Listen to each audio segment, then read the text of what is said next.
Welcome back to muscle histology.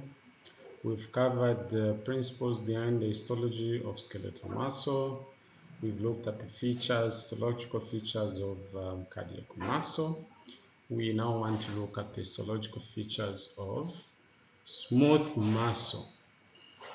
So quickly, the smooth muscle cell is fusiform.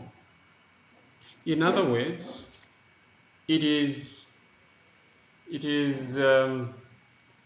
bulging in the middle and tapering at the end. So bigger in the middle and tapering off at the end. And the contractile units, the sarcomeres, are not orderly repeated arrangements. So it doesn't show the pattern of stripes where we have dark, lighter portions, And so also it has a single centrally located nucleus. Its contractions are not voluntary, it's not planned. So the control of smooth muscle contraction is automatic or non-voluntary or involuntary. The contractions are controlled in the nervous system, and this nervous system is autonomic, but also it responds to chemical environments. Also responds to chemical environment, even mechanical stimulation. Where do we find smooth muscles? We find smooth muscles in internal organs, looking at the blood vessel walls, looking at the digestive system is basically a tube of smooth muscle, and also the urogenital organs like the walls of the bladder, the walls of the uterus, also the dermis of the skin.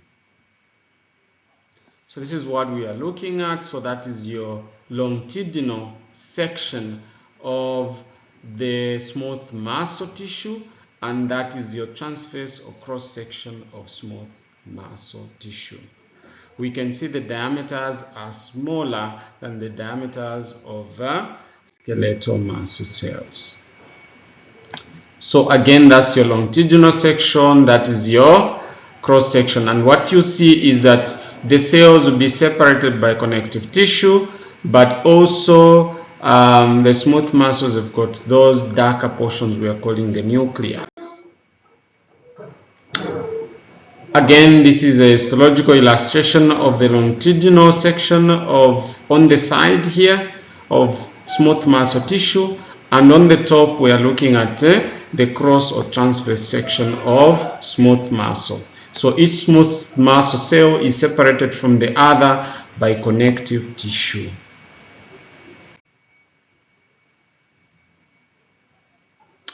So what we find in smooth muscle tissue, the contractile units or the structures that contract really are related to the actin and myosin arrangements. So actin and myosin, these are called contractile filaments, or they are called filamentous tissue structures of a cell.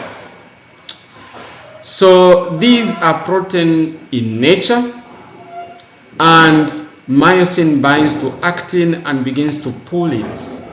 So the myosin pulls in skeletal muscle, pulls the actin into the center, from the ends into the center, from the ends into the center, from the ends into the center. So this shortening of so many sarcomeres, this is what causes the shortening of myofibrils that make up the muscle fiber, and the muscle fibers shorten to shorten the fascicles, and the fascicles shorten to shorten the muscle organ. So in the smooth muscle, in the cardiac muscle, in the skeletal muscle, it's the actin and myosin that are moving.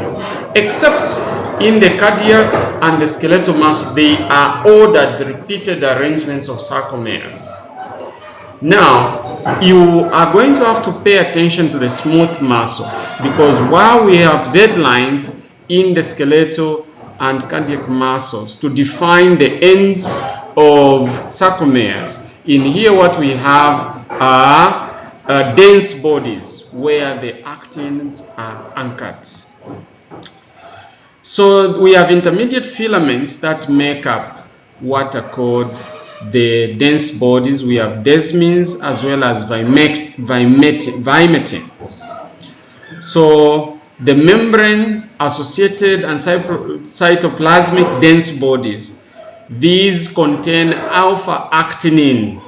Okay, so the alpha actinin is what is similar to the Z lines in the skeletal and cardiac muscles.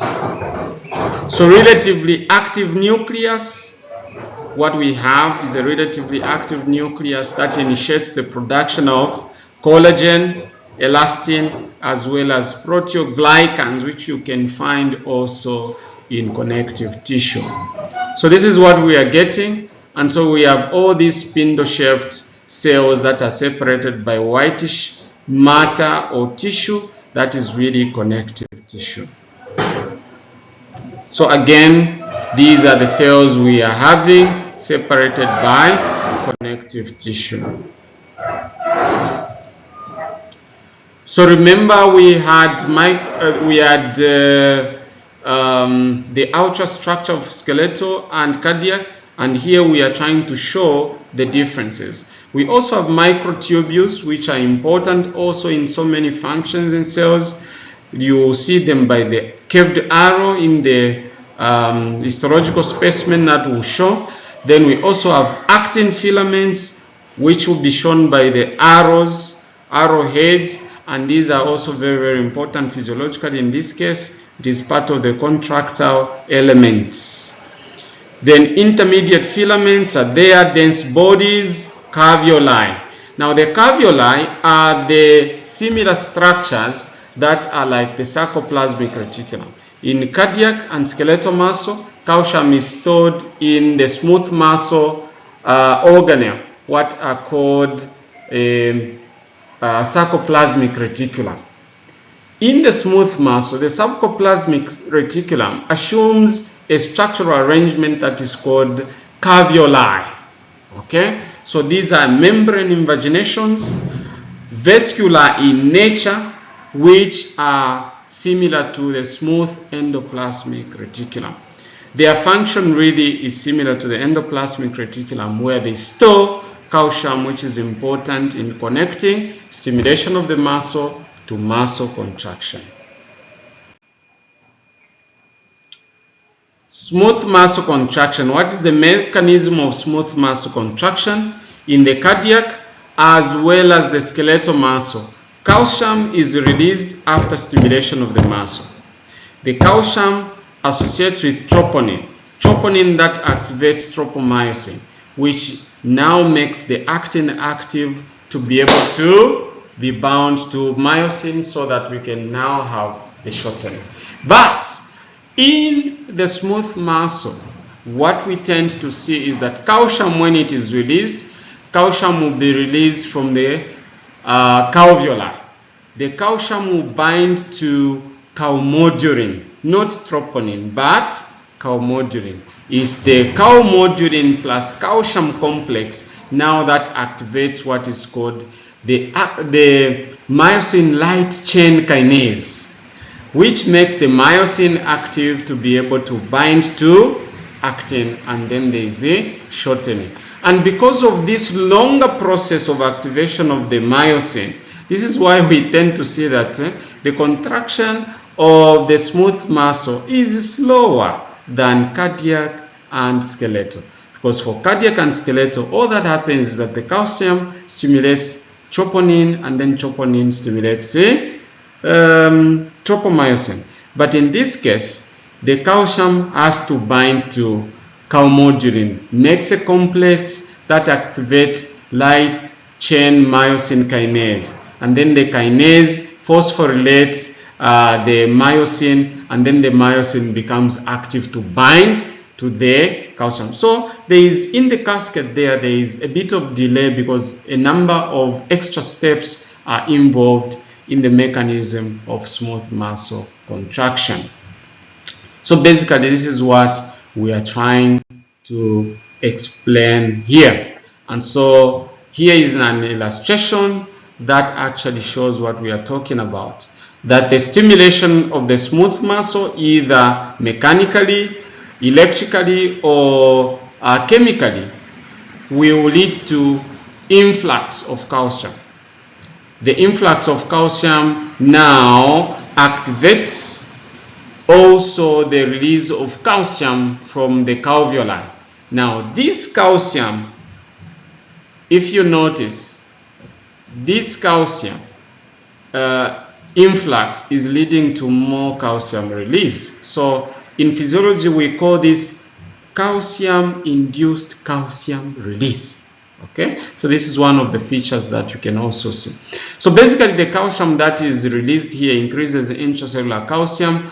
This calcium activates or binds to calmodulin. Calmodulin plus calcium complex is formed. The calmodulin plus calcium complex activates myosin light chain kinase.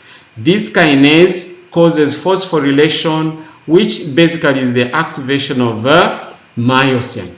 Then the myosin now becomes active through a number of steps to bind to actin, and then we have contractions. So basically this is what we are seeing now, that is a relaxed, a smooth muscle, and that is a contracted smooth muscle.